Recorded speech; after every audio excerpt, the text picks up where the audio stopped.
আগতো বনাইছিল সি বহুত কাম কৰিবৰ কাৰণে মেলা ভিজন ডকুমেণ্ট বনাইছিল প্ৰচাৰ কৰিছিল এটাওতো কাম কৰা নাই সি আৰু আজি বিটিচি অঞ্চলৰ সকলো জাতি জনগোষ্ঠীক লৈ পেলাই কি কাম কৰিম ইয়াৰো ভিজন ডকুমেণ্ট বনাই আছে বুলি কৈছো বনাও কোন জাতিয়ে বিশ্বাস কৰিব তাক আজিলৈকে এটা জাতিৰ কাৰণে কাম কৰা নাই দেই আমি আইনগতভাৱে আমি কৈছো যে 2025 মাৰ্চ এপ্ৰিলত নিৰ্বাচনটো হ'ব লাগে যদি নহয় তেতিয়াহ'লে প্ৰমোদ বড়োৱে বিটিচি 6 বছৰ ৰানিং হ'ব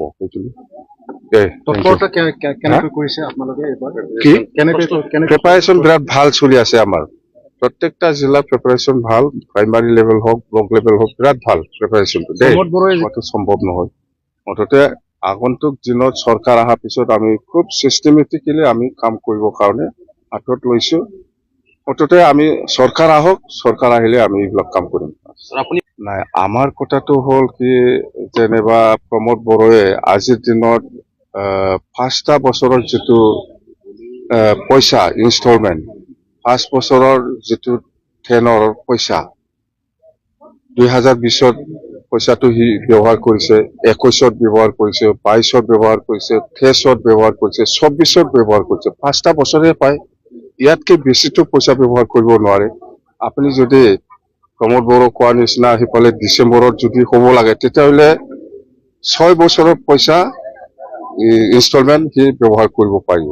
এইটো সম্ভৱ নহয় 5 বছৰ অলৰেডি হৈ গ'ল পইচা ব্যৱহাৰ কৰাটো সেইকাৰণে এতিয়া যিটো মাৰ্চ এপ্ৰিলত যিটো বাজেট হ'ব এই মাৰ্চ এপ্ৰিলৰ বাজেটটো আকৌ প্ৰমোদ বড়োৱে ইউজ কৰিব পাৰিব নেকি কথা সেইটোৱে সেইকাৰণে আমি কৈছো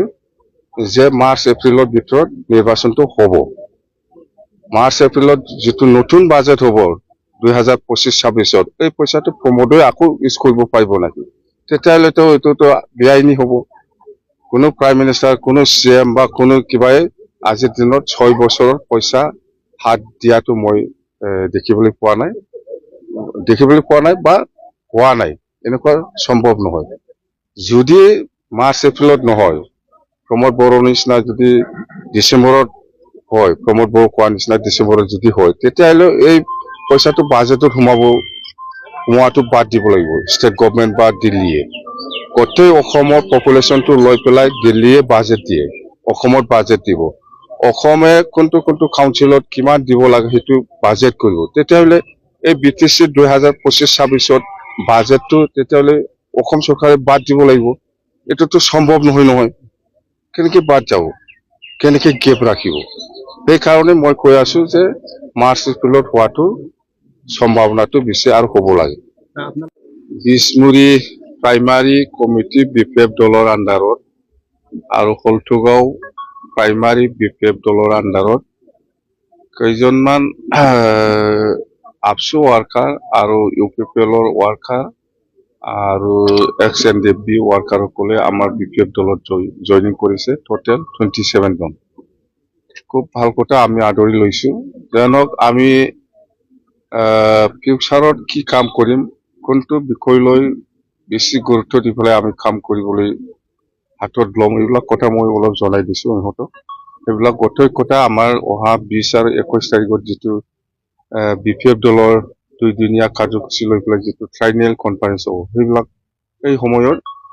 ডেলিগেট হাউচ আৰু চিডাব্লিউচি মিটিঙত আলোচনা কৰা হ'ব বিশেষকৈ বিপিএফে এইবাৰ যদি চৰকাৰ আহে চৰকাৰটো আহিবই চৰকাৰ অহাৰ পিছত আমি বিশেষকৈ ইয়াং জেনেৰেশ্যনটো আমি কেনেকৈ ইনভলভ কৰি পেলাই কাম কৰিব পাৰে তাৰ কাৰণে আমি বেছি গুৰুত্বপূৰ্ণভাৱে আলোচনা কৰিম মুঠতে আমি কৈ আছো যে যেটো বিটিচিৰ যেটো ভৱিষ্যত এই ইয়াং জেনেৰেশ্যনৰ ওপৰত নিৰ্ভৰ কৰিব সেইকাৰণে আমি এই সকলক লৈ পেলাই কেনেকৈ আগন্তুক দিনবোৰত বিটিচিত ইনভলভ কৰি পেলাই কাম কৰিব পাৰে তাৰ কাৰণে আমি চৰ্চা কৰিম বুলি আমি কৈছো ইতিমধ্যে আমাৰ কিছু প্ৰজেক্ট আমি চিন্তা কৰিছো এইবিলাক প্ৰজেক্টৰ কথাটো আপোনালোকে নিশ্চয় গম পাই আছে যেনেবা self employment skill development এইবিলাক স্কিল ডেভেলপমেন্ট থ্ৰুদি মানে self employment কিবাটো আমি কেনেকৈ কৰিব পাৰি ইয়াৰ কাৰণে আমি বহুত কিবা লগতো আমি যোগাযোগ কৰি আছো মুঠতে সব মানুহে চাকৰি কৰাটো বা চাকৰি পোৱাটো সম্ভৱ নহয় সেই কাৰণে আমি বহুত মানে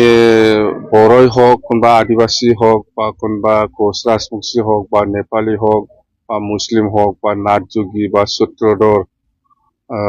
বা বেংগলী বা হিন্দী ভাষী যিমান জাতি জনগোষ্ঠী আছে সকলৰ সমাজত আজিৰ দিনত হিচাপ নাই মেট্ৰিক পাছ হিচাপ নাই হায়াৰ ছেকেণ্ডাৰী পাছ হিচাপ নাই BA পাছ হিচাপ নাই MCom পাছ বা MSc পাছ বা MA পাছ এই ল'ৰা ছোৱালী সকলক আমি কেনেকে